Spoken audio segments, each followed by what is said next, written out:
Bueno, vamos a hacer un repaso nada más a los puntos que hemos estado viendo hasta el momento, ¿sí? Y después vamos a compartir un versículo ahí en el libro de Efesios. Entonces, en este capítulo es para equilibrar nuestra vida, ¿no? Y cómo tenemos que equilibrar la vida en base a los 5 propósitos que hemos estado estudiando.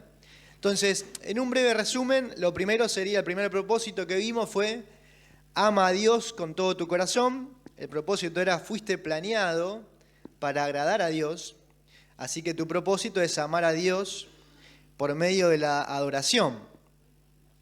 El segundo es que fuiste hecho para la familia de Dios, ¿sí? Ahí hay una parte de un versículo que dice bautizándolos en, ahora vamos a ver qué versículo es.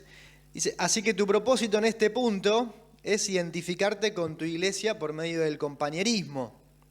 Después vimos el tercer propósito, que era: fuiste creado para llegar a ser como Cristo. Así que el propósito era crecer en madurez por medio del discipulado. Después vimos: fuiste formado para servir, otro propósito. Así que esto nos dejaba que teníamos que mostrar el amor a otros por medio del ministerio.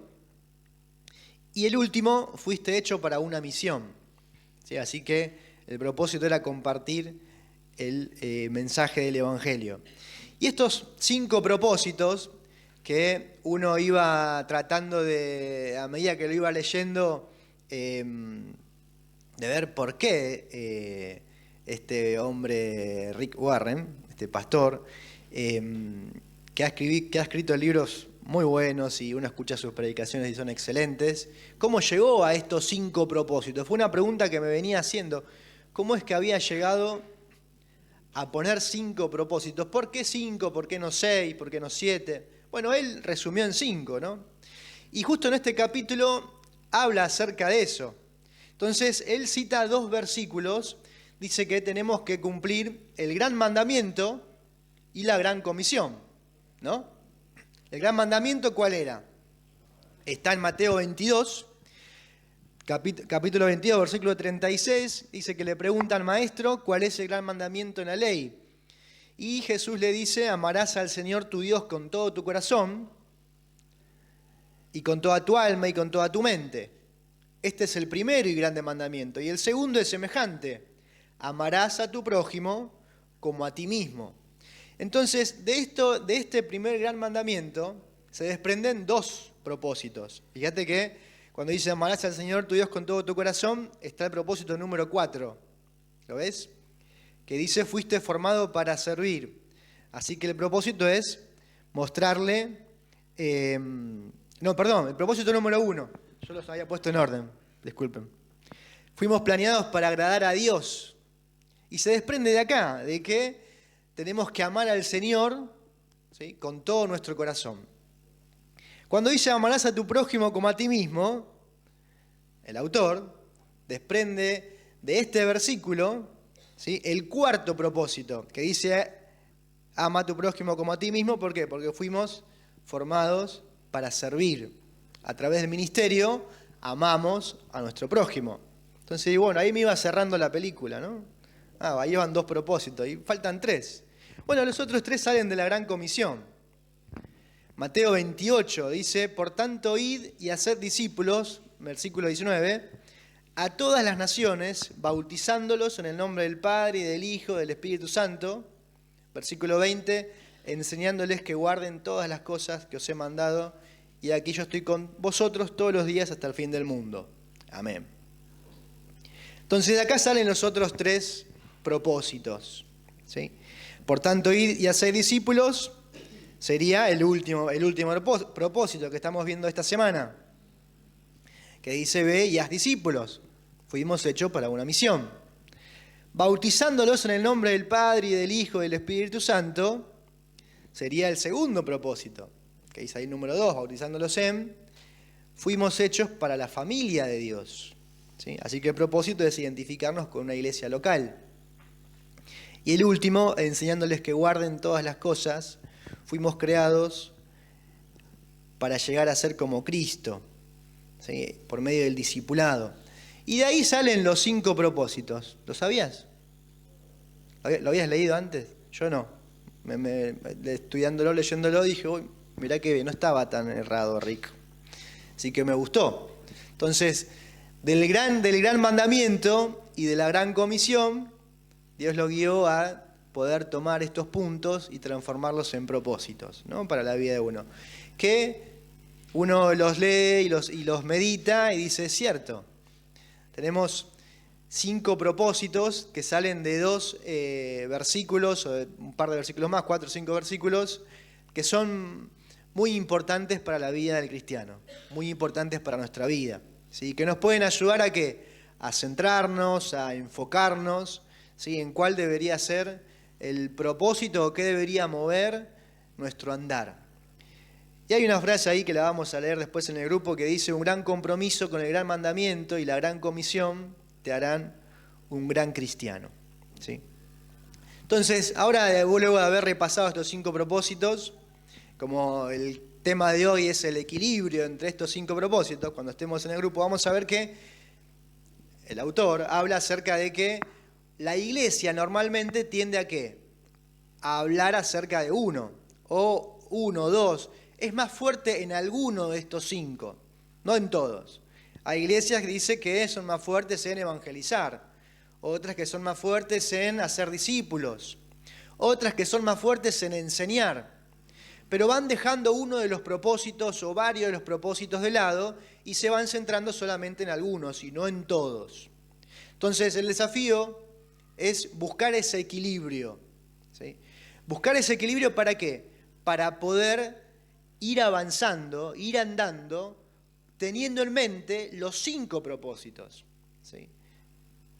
Entonces, ahí hay un versículo que me gustó, que está en Efesios, y me gustaría hablar de ese versículo, que lo leamos juntos. Anda al libro de Efesios,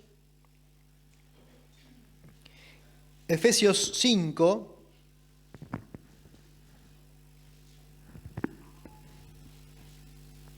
y antes te voy a leer un breve pedacito de la lectura del día 39.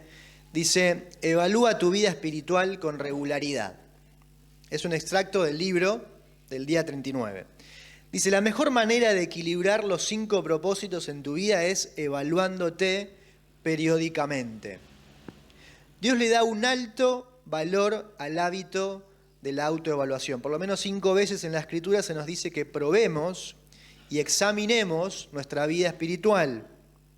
Afirma: examínense para ver si están en la fe, pruébense a sí mismos, si fallas el examen, haz algo al respecto. Y me gustó mucho este punto de la autoevaluación, ¿sí? ¿Cuándo fue la última vez que te autoevaluaste? Que autoevaluaste tu vida espiritual. Que hiciste ahí un alto y dijiste, bueno, voy a ver cómo estoy. ¿Cuándo fue la última vez que fuiste al médico? Hacete un chequeo físico. Yo hace como 1 año y pico tengo ahí el examen de sangre, todavía lo vengo pateando. Pero el chequeo espiritual tendría que ser como parte de nuestra rutina diaria, o semanal o mensual, pero tendríamos que considerar evaluarnos. Y en base a eso, ahora sí, vamos a leer Efesios 5, capítulo 5, versículo 15 al 17. Y Efesios es un libro fascinante. Léelo en tu casa, son 6 capítulos. Lee el capítulo 1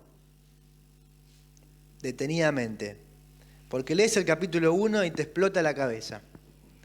Cuando Pablo empieza a hablar de todas las cosas que dice en el capítulo 1, que son 1.000 millones de doctrinas, de que fuimos predestinados, elegidos y el sacrificio de Cristo, es muy difícil llegar a poder comprender todo lo que significa el capítulo 1.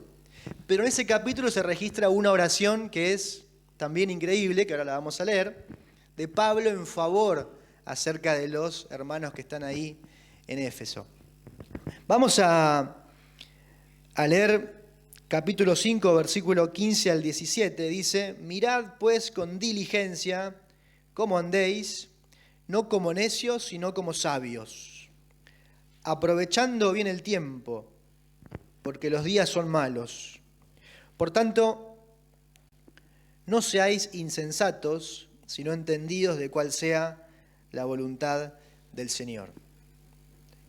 Y ahí dice, mirad pues cómo andéis, o mirad pues con diligencia cómo andéis. Y esa diligencia, esa palabra diligencia, está subrayando la idea de hacerlo enfáticamente. Es decir, pará, evalúate, pará, dejá de correr, dejá de hacer las cosas como las venís haciendo a las corridas, apresuradamente, pará, mirá con diligencia.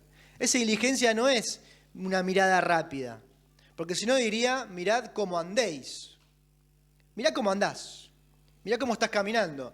No, Pablo necesita agregar, sí, mirá, pero mirá con diligencia. Y ese mirá con diligencia justamente es la invitación del día de hoy, a autoevaluarnos. ¿Cómo estamos andando? Ese andéis es una metáfora, ¿no?, del andar diario, de la vida diaria. Y acá estamos estamos en un versículo dentro de un capítulo, dentro de un libro. O sea, en el contexto, Pablo viene hablando de la conducta moral de la iglesia. Entonces viene hablando mucho acerca de cómo tiene que ser el comportamiento de los cristianos, cómo tiene que ser el comportamiento moral. Y un versículo anterior a esto, versículo 14, dice, por lo cual dice, despiértate tú que duermes y levántate de los muertos y te alumbrará Cristo. Y automáticamente después dice, mirad con diligencia. Es como un contraste. Hay alguien que está dormido, hay alguien que está como muerto, que no está mirando nada, porque si está dormido está con los ojos cerrados, no está atento, es más parecido a un necio, que es lo que vamos a ver ahora. Y dice, pará, despertate, levantate, mirá con diligencia cómo andás. Y le va a sumar, mirá con diligencia cómo andás, ¿sí?, no como necios, sino como sabios. La pucha. No hay términos medios.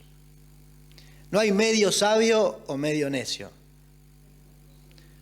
No como necios, sino como sabios. Y mientras veía o leía y meditaba en estos versículos, pensaba en esto. Bueno, ahora vamos a ver un slide. Ponelo, hay otro slide. A ver, ponelo. Gracias. ¿Se lee ahí? ¿Sí? ¿Está grande? Y dice, tenemos dos lugares, ¿no? Uno dice, mira con diligencia su andar diario. 2, aprovecha bien el tiempo. 3, se esfuerza por entender cuál es la voluntad de Dios. Tendría que haberlo mostrado al final a este, pero bueno, vamos a verlo ahora. Y el del lado de acá dice, no mira ni evalúa su andar diario, no aprovecha el tiempo, no se esfuerza, ni entiende cuál es la voluntad de Dios. ¿Cuál sería el sabio y cuál sería el necio? Está fácil, ¿no? El primero el sabio, el segundo el necio. Ahora, si yo me tengo que ubicar en alguno de los dos grupos, ¿dónde estoy? Yo ya caí de segundo creo que está en el de acá, en el del necio. No evalúo mi andar diariamente, ni semanalmente, ni mensualmente, ¿no? No porque esté acá quiere decir que lo haga. No aprovecho bien el tiempo. Y me cuesta mucho entender cuál es la voluntad de Dios. Y Pablo sabía que ese era el problema de la congregación. ¿Sí? Sabía que justamente eso era lo que iba a marcar la diferencia en la vida de estos hermanos. O sea, el evaluarse, el aprovechar el tiempo y el entender cuál es la voluntad de Dios.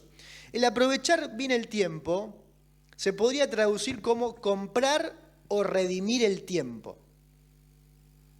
¿Sí? Aprovechar el tiempo podría haber sido traducido también como comprar el tiempo, redimirlo al tiempo. Hay unas traducciones que dicen redimiendo bien el tiempo. Bueno, es ese concepto, comprarlo, redimilo. ¿Nunca te pasó que fuiste, bueno, no sé ahora a ustedes, pero cuando voy con Timoteo, mi hijo, a los jueguitos, vieron que uno pasa la tarjeta y tenés 1 minuto, una cosa así para jugar, 1 minuto y medio. Paso la tarjeta, le digo, Timo, ¿estás listo? Y él dice, sí, paso la tarjeta y empieza a jugar. Y cuando se distrae, lo traigo de la oreja. No, Timo, dale que se nos acaba el tiempo. O sea, jugá porque se nos acaba el tiempo y después otra vez sale caro otra vez pasar la tarjetita. Es ese concepto. Cuando dice aprovechando bien el tiempo, se refiere, ¿sabes? El tiempo tiene un costo muy alto. ¿Por qué? Porque no lo vas a recuperar nunca. Y cuando uno no aprovecha el tiempo, está haciendo eso. Es como que alguien te pasó una tarjeta para que disfrutes, para que vivas, para que aproveches una oportunidad. Y en vos y yo, en lugar de estar haciendo eso que tenía que hacer, me fui a hacer otra cosa. Después cuando me acuerdo y digo, bueno, quiero jugar ahora. No, ya está, se acabó el tiempo. Ya no podés, ya pasó. En lo personal puede ser, Darío, ahora que sos joven, tenés que servir a Cristo, tenés que servir a Dios. Y capaz que yo digo, no, Señor, pará. Déjame que tengo que trabajar, déjame que tengo que primero terminar lo que empecé, déjame que primero haga esto, haga lo otro, y mirá, Dios, quiero ir a hacerme un viaje, y Dios, quiero comprar esto, no, déjame que trabaje un poco más. Y cuando diga, Señor, bueno, ahora te voy a servir, capaz que me encuentro con que ya tengo una edad que no tengo la misma fuerza, que no tengo el mismo vigor, y diga, no, Señor, se me fue el tiempo. ¿Sabes? Lo bueno de estos propósitos, también que decía el libro, es que no importa en la etapa de la vida en la que estamos. En la etapa en la que estemos podemos empezar a vivir estos propósitos, estos 5 propósitos. En la etapa en la que estemos podemos empezar a aprovechar el tiempo, empezar a redimirlo, o sea, darle ese valor como si lo hubiésemos comprado. Que hubo alguien que lo compró en realidad, ¿no? Pagando el costo más alto, su propia sangre. Y compró todo el tiempo de nuestra vida, compró nuestra vida y nos dijo, tomá, acá está tu vida, vivila, disfrutala. Pero entendé, y ahí viene lo siguiente, entendiendo la voluntad del Señor. Ay, qué difícil que es entender la voluntad del Señor, ¿no? Y parece un concepto hasta místico. Entender la voluntad del Señor. Y mira, por ejemplo, vamos a Efesios 1, como para ejemplificarlo un poco. Efesios 1 dice,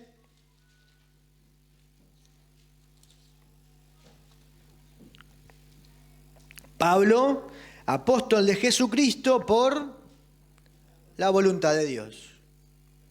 Este es un ejemplo de la voluntad de Dios para Pablo. La voluntad de Dios para Pablo era que sea apóstol de Jesucristo. Pablo, el gran perseguidor de la iglesia, el fariseo de fariseos, ¿sí? Aquel que cumplía la ley de forma intachable, aquel que dice que fue criado a los pies de Gamaliel, le dijo, no, todo esto no sirve, todo esto es basura delante de mí, y así lo consideró Pablo, todo esto que tengo hasta hoy es basura, comparado con el conocimiento de Cristo, decía. ¿Sí? Y la voluntad de Dios para Pablo era que él pase a ser ¿qué? Un apóstol.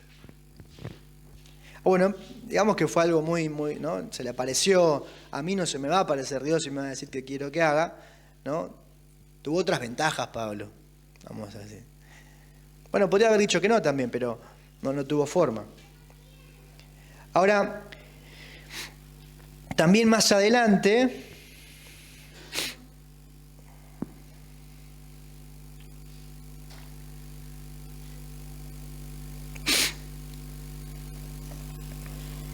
versículo 9 dice, bueno, es un poco más largo, vamos a leer versículo 9, dice, dándonos a conocer el misterio de su voluntad, según su beneplácito, el cual se había propuesto en sí mismo de reunir todas las cosas en Cristo, en la dispensación del cumplimiento de los tiempos, así las que están en los cielos como las que están en la tierra. Vine hablando de cosas muy profundas, ¿no? Muy difíciles de explicar, leer, masticar, rumiar. Capítulo 1. Pero básicamente lo que dice es que Dios, por el puro afecto de su voluntad, ¿sí? ¿Qué hizo? Nos compró, nos eligió, ¿sí? Nos salvó, nos dio una nueva vida. Ahora, esa podríamos decir que es la voluntad de Dios general, Fue la voluntad de Dios para todo el mundo. Otro versículo dice que la voluntad de Dios, ¿qué es? Que todos procedan ¿a qué? Al arrepentimiento. Para Pablo fue que sea apóstol, más allá de que proceda al arrepentimiento. Ahora, pero ¿cuál es la voluntad de Dios para mi vida? ¿Cómo hago para saber cuál es la voluntad de Dios? En este contexto, en el que Pablo le escribe el versículo, está hablando de la conducta moral. Está hablando de un andar diario. Está hablando de andar en luz. Está hablando de un comportamiento. Entonces, conocer la voluntad de Dios en este contexto, en el que lo escribió Pablo, se refiere a cómo tengo que comportarme, qué tengo que elegir, qué tengo que decidir, cómo tengo que responder, cómo tengo que conectarme con mi hermano, con mi hermana, según la voluntad de Dios. Y para ahí no hay mucho misticismo. Está todo en la Biblia, tengo que leerla. Y la Biblia es muy clara, dice soportándonos unos a otros, animándonos unos a otros, perdonándonos unos a otros.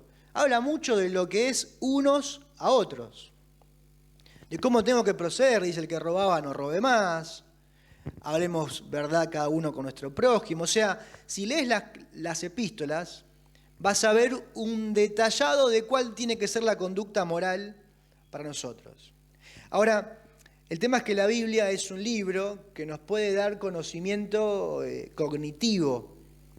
Podemos conocer mucho lo que dice la Biblia, ¿o no?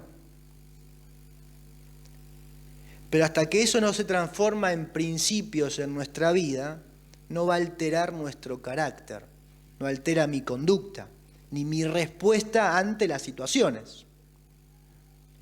Por eso es que Pablo dice, conociendo o entendiendo, volvemos a capítulo 5, versículo 17, sino siendo entendidos de cuál sea la voluntad del Señor. Y ahora bien, no tengo opción de no acordarme de lo que dice Santiago. ¿Qué dice Santiago? Santiago dice muchas cosas, ¿no? Una pregunta muy abierta fue. Santiago capítulo 1, fue una pregunta muy abierta, ¿qué es Santiago? Hay muchas cosas seguramente. Santiago capítulo 1, versículo 2.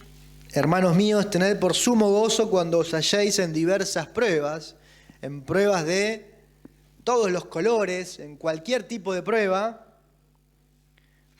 sabiendo que la prueba de vuestra fe produce paciencia, mas tenga la paciencia su obra completa para que seáis perfectos y cabales, sin que os falte cosa alguna. Y versículo 5, y si alguno de vosotros tiene falta de sabiduría, pídala a Dios, el cual da abundantemente y sin reproche le será dada.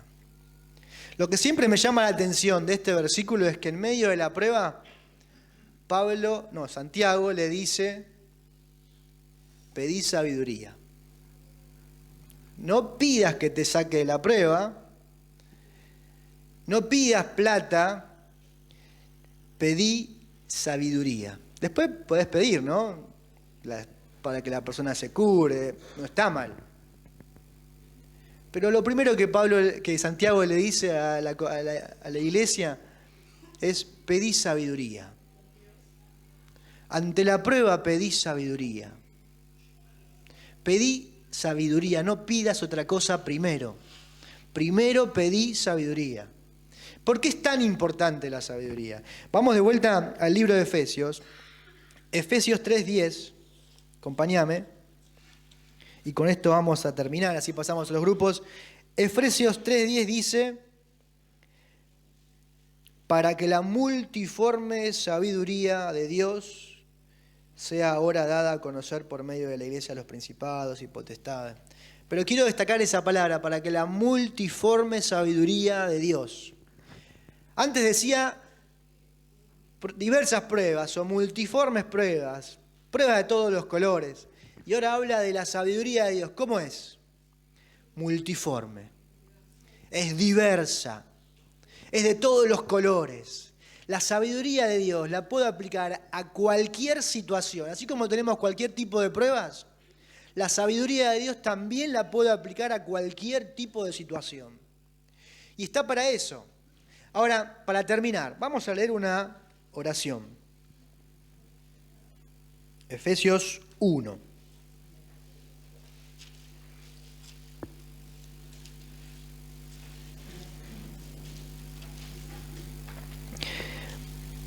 Efesios 1, capítulo 1, versículo 15, dice: por esta causa también yo, habiendo oído de vuestra fe en el Señor Jesús y de vuestro amor para con todos los santos, no ceso de dar gracia por vosotros, haciendo de memoria de vosotros en mis oraciones. Y una de las cosas que más me interesa o más me llega cuando leo estas cartas, Efesios, Filipenses, Colosenses, es la oración de Pablo hacia la iglesia. O sea, ¿qué era lo que Pablo le pedía a Dios para los hermanos de la iglesia? No para convertir eso en una oración litúrgica, ¿no? De tengo que repetirla textualmente.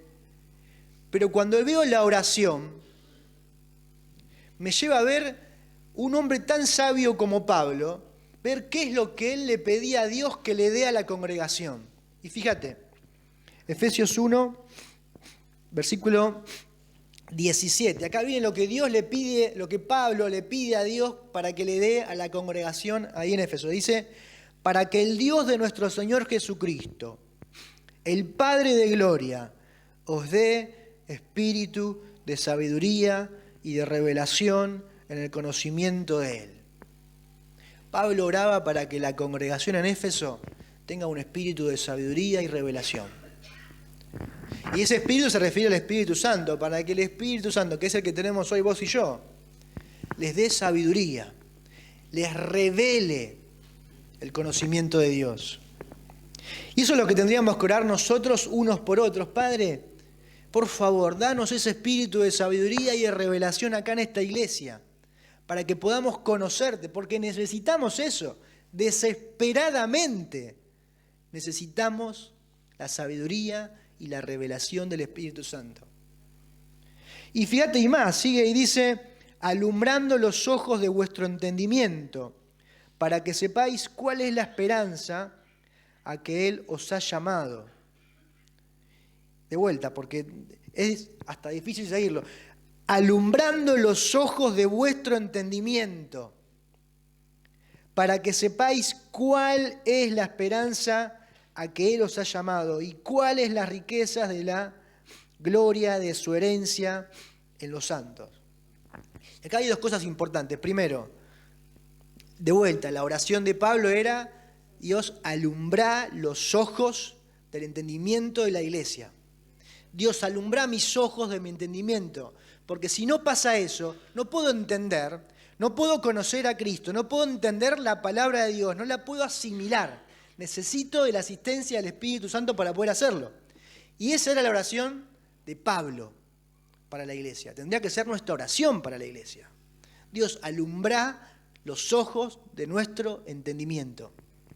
Y segundo, que me llama mucho la atención, cuando termina el versículo, dice: ¿y cuáles las riquezas de la gloria de su herencia en los santos? ¿Sabes qué? Acá esa herencia, porque Efesios habla mucho de la herencia, no se refiere a la herencia que tenemos nosotros en Cristo, ¿sí? Nuestra herencia, porque dice que somos coherederos, no se refiere a eso, sino que se refiere a que nosotros, vos y yo, somos la herencia de Dios. Parte de la riqueza que Dios tiene, de la cual Efesios habla mucho, es que vos y yo, con Cristo, somos la herencia de Dios. Y la intención de Pablo en este versículo, ¿cuál era? Era que la iglesia sepa lo importante que era cada uno de ellos para Dios. Pablo oraba para que entiendan la palabra de Dios. Oraba para que sus ojos sean alumbrados. Pero oraba para que entiendan la importancia que tenía su vida ante los ojos de Dios. O sea, sos la herencia de Dios. La herencia, lo que yo tengo, uno dice: esta es mi herencia. Esto es mío, esto es lo que me quedó. Esto es lo que le voy a dejar a mis hijos. Es algo importante, es algo que no quiero dejárselo a cualquier persona. Es mío. Bueno, eso somos vos y yo para Dios, somos su herencia. Ahora, lo último, y terminamos como 4 veces, ya terminamos. Dice, versículo 20. No, versículo 19. ¿Y cuál la supereminente grandeza de su poder para con nosotros los que creemos, según la operación del poder de su fuerza? Un trabalengua. La supereminente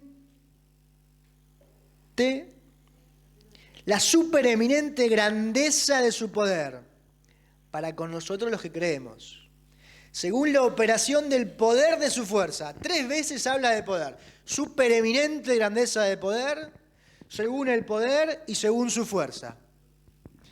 Ahí leí un comentario que decía, ¿qué pasa? En ese momento se evaluaban a los dioses por medio del poder del dios.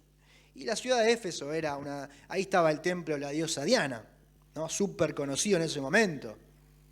Entonces Pablo lo que estaba haciendo acá era decirle, mirá, tu Dios es tan poderoso, pero tan poderoso que tiene que describir ese poder con 3 palabras distintas para que la iglesia entienda el poder de Dios. Y después va a hablar acerca de qué es lo que hace el poder de Dios. Y habla que ese poder resucitó a Cristo. ¿Sí? Ahora, ¿por qué Pablo por qué hablaba acerca del poder de Dios? Porque quería que la iglesia sepa y entienda y comprenda que el poder de Dios estaba a favor de la iglesia.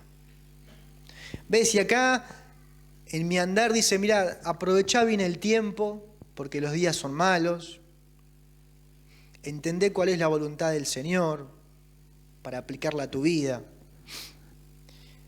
Y si no podés hacer todo esto, mira, yo oro por vos, por esto. Oro para que el Señor alumbre tus ojos. Oro para que el Señor te permita asirte y tomarte de su fuerza. Tenés todo a tu favor. Y ese era el corazón de Pablo con la iglesia. Y cuando leía esto me encantó esa oración. Dije, Señor, tengo que empezar a orar así por mí mismo primero. Abrí mis ojos. Necesito entender tu palabra. No entenderla, necesito que baje a mi corazón para poder aplicarla. ¿Sabes?